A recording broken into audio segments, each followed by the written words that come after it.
நடந்து முடிந்த ஐபிஎல் தொடரில் ஆர்சிபி அணி வெற்றி பெற்றது. அந்த ஆர்சிபி அணியினுடைய வெற்றி ஊர்வலத்தை எந்தவித ஒரு பாதுகாப்பும் முன்னேற்பாடும் இல்லாமல் இண்டி கூட்டணியைச் சேர்ந்த கர்நாடக முதலமைச்சர் சித்தராமையா அவர்கள் நடத்த போய் அதிகப்படியான கூட்டம் கூடின உடனே ஒரு 10க்கும் மேற்பட்ட நபர்கள் கூட்ட நெரிசலில் சிக்கி இறந்தனர்.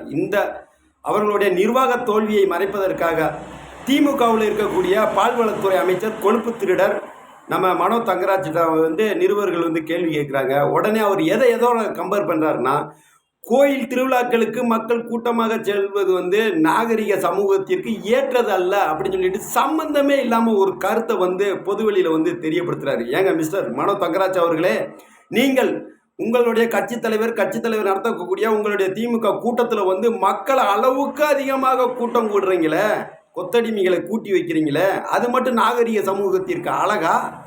இல்லை தமிழ்நாட்டில் நீங்கள் கனிம வள கொள்ளையை அடித்து கேரளாவுக்கு மற்ற மாநிலங்களுக்கு கடத்தி கொண்டு போகிறீங்களே, அதுதான் ஒரு நாகரிக சமூகத்திற்கான அடையாளமா? அல்லது மக்கள் பயன்படுத்தக்கூடிய குழந்தைகள் முதல் பெரியவர்கள் வரை அன்றாடம் பயன்படுத்தக்கூடிய பாலில் இருக்கக்கூடிய கொழுப்பை திருடுகிறீர்களே, இதுதான் நீங்கள் நாகரிக சமூகத்திற்கு கற்றுக் கொடுக்கக்கூடிய விலையா? அல்லது இவர்கள் ஓட்டு போடுவதற்காக கோழியும் கோழி பிரியாணியும் கொடுத்து அவர்களை கெடுக்கின்றீர்களே, இதுதான் நாகரிக சமூகத்திற்கு அடையாளமா?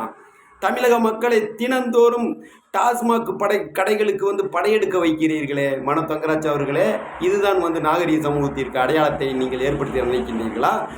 கோவிலுக்கு வரக்கூடிய பக்தர்களை, கோவில் திருவிழாக்களில் கூடக்கூடிய பக்தர்களை நீங்கள் தேவையில்லாமல் பேசிக்கொண்டு இருக்கீங்க. கோவிலுக்கு வரக்கூடிய பக்தர்கள் கொடுக்கக்கூடிய காணிக்கைகளையும் கோவில் சொத்துக்களையும் சுரண்டி தின்று கொளுத்து கொண்டிருக்கின்ற திமுகவினர் வாய்ப்புழுப்பு ஜாஸ்தியாகிவிட்டது போல் தெரிகிறது.